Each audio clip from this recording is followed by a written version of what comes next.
ഗുരുവായൂർ കേശവൻ എന്നൊരു ആനയെക്കുറിച്ചിട്ട് കേൾക്കാത്തവർ ചുരുങ്ങും. ഒരുപക്ഷെ ലോകത്ത് ജനിച്ച് ജീവിച്ച് മരിച്ചുപോയ ആനകളുടെ കൂട്ടത്തിൽ ഏറ്റവും പ്രശസ്തനായ കൊമ്പനായിരുന്നു ഗുരുവായൂർ കേശവൻ.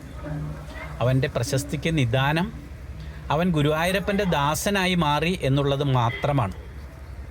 നിലമ്പൂർ കാട്ടിൽ ജനിച്ച് ജീവിച്ചു മരിക്കേണ്ട ഒരു ആനക്കുട്ടി ഗുരുവായൂർ അമ്പലത്തിൽ എത്തിച്ചേർന്നതും അവൻ ആനപ്രേമികളുടെയും ഭക്തരുടെയും മനസ്സ് കവർന്നതും അതിമനോഹരമായ ഒരു കഥയാണ്. നിലമ്പൂർ കോവിലകത്ത് വാരിക്കുഴിയിൽ നിന്നും ലഭിച്ച ആനക്കുട്ടിയായിരുന്നു ഗുരുവായൂർ കേശവൻ. ആ കേശവൻ്റെ പ്രതിമ ഗുരുവായൂർ ക്ഷേത്രത്തിൻ്റെ തെക്കു ഭാഗത്ത് കേശവൻ മരിച്ച സ്ഥലത്ത്, കേശവൻ ചരിഞ്ഞ സ്ഥലത്ത് തന്നെയാണ് ഗുരുവായൂർ കേശവൻ്റെ പ്രതിമ സ്ഥാപിച്ചിട്ടുള്ളത്. ഇന്നത്തെ ശ്രീവത്സം അങ്കണത്തിൽ, പണ്ടത്തെ കോലോത്തും പറമ്പിൽ, പണ്ടത്തെ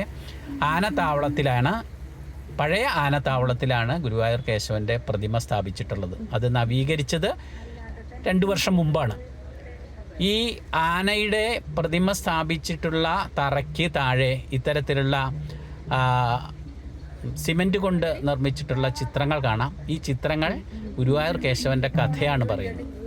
അതായത് മലബാർ ലഹളക്കാലത്ത് നിലമ്പൂർ കോവിലകത്തെ ലഹള നടത്തുന്ന ആളുകൾ നിലമ്പൂർ കോവിലകത്തെ ആക്രമിക്കുകയും സ്ത്രീകളെ അധിക്ഷേപിക്കുകയും സാധനങ്ങൾ കൊള്ളയടിച്ച് കൊണ്ടുപോവുകയും ചെയ്ത ആ കാലം. അന്ന് നിലമ്പൂർ കോവിലകത്തെ ആനക്കുട്ടിയായിരുന്ന കേശവനെ അഴിച്ചു കൊണ്ടുപോയി. കേശവനെ തിരിച്ചു കിട്ടിക്കഴിഞ്ഞാൽ ഗുരുവായൂരപ്പന് നടയിരുത്താമെന്ന് പറയുകയും ഗുരുവായൂർ ക്ഷേത്രത്തിൽ നടയിരുത്തുകയും ചെയ്യുന്ന ചിത്രമാണ് ഈ കാണുന്നത്. അങ്ങനെ അവിടുത്തെ അമ്മൂമ്മ തമ്പുരാട്ടി ഗുരുവായൂർ കേശവനെ തിരിച്ചു കിട്ടിക്കഴിഞ്ഞാൽ ഗുരുവായൂർ ക്ഷേത്രത്തിൽ നടയിരുത്താമെന്ന് പറഞ്ഞ് ഗുരുവായൂരിലെത്തിച്ച് നടയിരുത്തിയ കേശവൻ അന്ന് ഗുരുവായൂരപ്പൻ്റെ തെക്കുഭാഗത്തുള്ള കോലോത്തുംപറമ്പിൽ കൃഷ്ണാട്ടം കളിക്കാരുടെ ഒപ്പം മറ്റ് ആനകളുടെ ഒപ്പം അങ്ങനെ സുഖമായിട്ട് തൻ്റെ ജീവിതം തുടർന്നു വന്നു. ഗുരുവായൂരപ്പൻ്റെ എഴുന്നള്ളിപ്പുകളിൽ പങ്കെടുത്ത് ഗുരുവായൂരപ്പനെ 50 വർഷക്കാലത്തോളം ഗുരുവായൂരപ്പനെ സേവിച്ചതിന് സേവന സുവർണ മുദ്ര ലഭിച്ചു. അങ്ങനെയുള്ള ഗുരുവായൂർ കേശവനെ തടി പിടിപ്പിക്കുന്നതിനും മറ്റും കൊണ്ടുപോകുന്നത് അക്കാലത്തെ ഒരു പതിവായിരുന്നു. ഗുരുവായൂരിലെ ആനകളെ തടി പിടിപ്പിക്കുന്നതിന് വേണ്ടി കൊണ്ടുപോകുന്നത് അക്കാലത്തെ ഒരു പതിവായിരുന്നു. ക്ഷേത്രത്തിലെ എഴുന്നള്ളിപ്പുകൾക്ക് പുറമെ മറ്റ് സ്ഥലങ്ങളിൽ തടി പിടിക്കാൻ വേണ്ടിയിട്ട് ആനയെ കൊണ്ടുപോകും. ഒരു പരിധി കഴിഞ്ഞാൽ തനിക്ക് പറ്റാത്ത ജോലികൾ ചെയ്യിച്ചാൽ ഗുരുവായൂർ കേശവൻ അവിടുന്ന് നേരെ ഒരോട്ടമാണ്. എത്ര വലിയ തിരക്കുള്ള മെയിൻ റോഡിലൂടെയും ഗുരുവായൂർ കേശവനെ തടി പിടിപ്പിക്കാൻ കൊണ്ടുപോയ ഒരു കഥയുണ്ട്. മരോട്ടിച്ചാലിൽ തടി പിടിപ്പിക്കാൻ കൊണ്ടുപോവുകയും അവിടുന്ന് ഇടഞ്ഞോടിയ ആന തൃശ്ശൂർ ടൗണിലൂടെ വാഹനബാഹുല്യമുള്ള സ്ഥലങ്ങളിലൂടെ ഓടി ഗുരുവായൂരിൽ എത്തിച്ചേരുകയും വഴിയിൽ കണ്ട ഒരു കുട്ടിക്ക് വഴിമാറിക്കൊടുക്കുകയും രാധ എന്ന വഴിയിൽ കണ്ട പശുവിനെയും കിടാവിനും വേണ്ടി വഴിയൊരുക്കി കൊടുക്കുകയും ഒക്കെ ചെയ്ത കഥയുണ്ട്. ആ കഥയാണ് ഈ ആനയുടെ പ്രതിമയുടെ താഴെയായിട്ട് ചിത്രീകരിച്ചിട്ടുള്ളത്.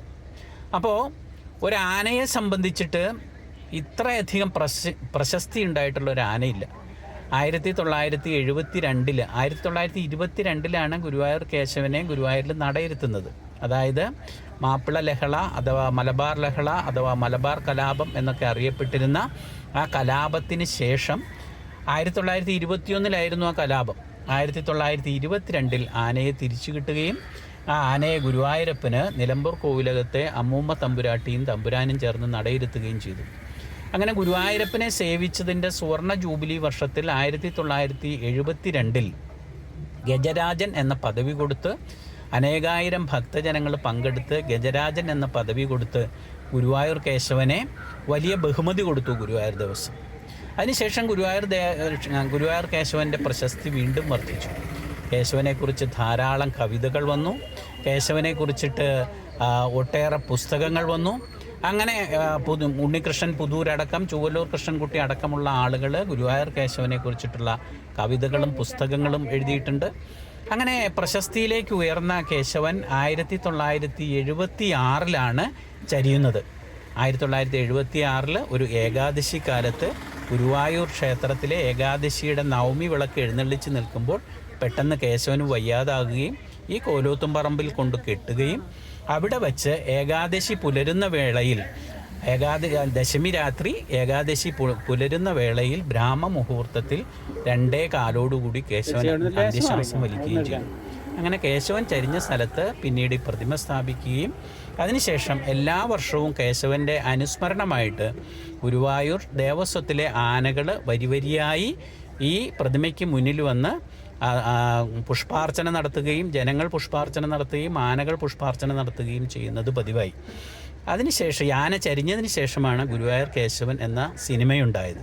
ഒരാനയ്ക്ക് വേണ്ടി ഒരു സിനിമയുണ്ടാവുക, ഒരാനയ്ക്ക് വേണ്ടി കവിതാ പുസ്തകങ്ങളുണ്ടാവുക, ഒരാനയ്ക്ക് വേണ്ടി കഥാപുസ്തകങ്ങളുണ്ടാവുക, ഒരാന ജനഹൃദയങ്ങളിൽ ഇങ്ങനെ തലയെടുപ്പോടുകൂടി നിൽക്കുക. ഇതൊക്കെ കേരള ചരിത്രത്തിൽ ആദ്യമായിട്ട് ഉണ്ടായത് ഗുരുവായൂർ കേശവനിലാണ്. ഗുരുവായൂർ കേശവൻ അങ്ങനെ ഒരു പ്രശസ്തി ഉണ്ടാകാൻ കാരണമായത് ഗുരുവായൂരപ്പൻ്റെ ആന എന്ന പരിഗണനയാണ്. മറ്റൊട്ടേറെ തലപ്പൊക്കവും തലയെടുപ്പുമുള്ള ആനകൾ ഉണ്ടായിട്ടും ഗുരുവായൂർ കേശവന് മാത്രം ഇന്നും ആന എന്ന് പറഞ്ഞാൽ ആദ്യം നമ്മുടെ നാവിലെത്തുന്നത് ഗുരുവായൂർ കേശവൻ്റെ പേരാണ്. കൃഷ്ണാർപ്പണം. കൃഷ്ണ ഗുരുവായൂരപ്പ.